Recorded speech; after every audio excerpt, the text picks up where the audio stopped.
Kwanza niwapongeze kamati ya maandalizi chini ya shehe wetu wa wilaya pamoja na viongozi wangu wa chama wakiongozwa na katibu wa chama na katibu wa wazazi, mwenezi pamoja na makatibu wangu.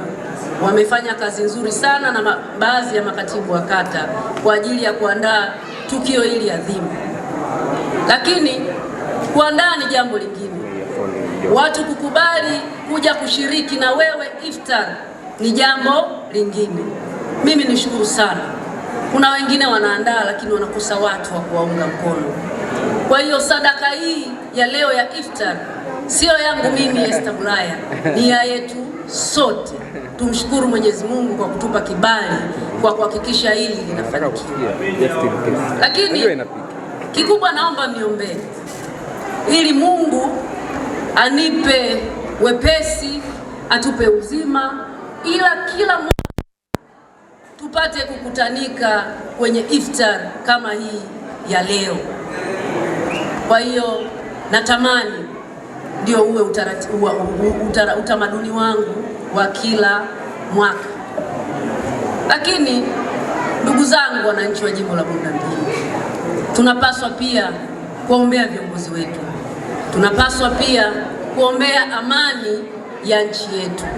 Viongozi wetu wana majukumu mengi, lakini viongozi hao wanapaswa kuombea ili na sisi wasaidizi wao tuweze kutekeleza majukumu yetu vizuri, ili matarajio, matamanio ya Watanzania na wale ambao wapo hapa Bunda mjini yaweze kutekelezwa. Mheshimiwa Katibu wa chama na shehe wangu wa wilaya, juzi tumetoka kupitisha mpango ambao utagharimu zaidi ya trilioni 84, na kwenye hizo trilioni 84, trilioni 60 zinategemea sekta binafsi. Na hapa Bunda ni wilaya ambayo inaenda kukua kiutalii. Tuna miradi ambayo tutategemea watu mbalimbali waweze kuikamilisha, ikiwepo na World Bank, mradi wa TACTIC. Lakini vile vile tuna eneo la ukanda wa uwekezaji. Eneo la ukanda wa uwekezaji tunaitegemea sekta binafsi. Tunategemea wawekezaji waje kuwekeza katika jimbo letu.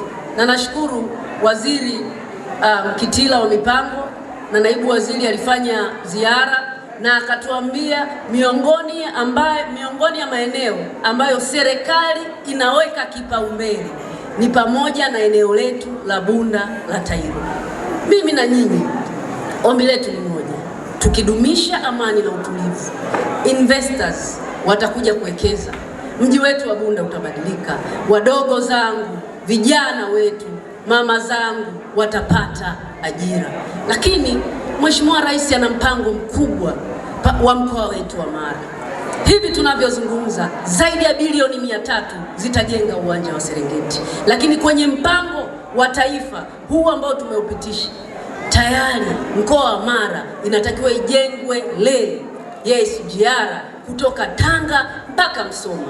Haya yote hayawezi kutekelezeka kama nchi yetu haitakuwa na amani na utulivu. Kwanza kabisa natanguliza kumshukuru Mwenyezi Mungu ambaye kajalia Ramadhani kuwa ni rehema na neema kwa ulimwengu, lakini ndani yake kunapatikana baraka. Kisha rehema na amani zimwendee mtume wetu Muhammad sallallahu alayhi wasallam. Leo ni katika moja ya siku zilizokuwa muhimu kwa Waislamu na kwa wale wasiokuwa Waislamu, kupitia kwa mbunge wetu Mheshimiwa Esther Bulaya kwa iftari hii ambayo aliyoiandaa kutukaribisha watu ambao aliona ipo haja ya kutuweka pamoja bila kujali tofauti za madhehebu wala imani na dini tulizokuwa nazo. Na hakuna kitu kilichokuwa muhimu kinachoweza kuwaunganisha watu na kuwaweka watu pamoja zaidi ya chakula. Kwa hili tunamshukuru sana. Mwenyezi Mungu ambarikie na mtengenezee mambo yake, asimamie vizuri wilaya yake, ili atakapokuwa Mwenyezi Mungu amemjalia kumuondoa na kumweka mtu mwingine, ibakie athari ambayo yeye itakuwa inamwashiria kwamba alipita fulani.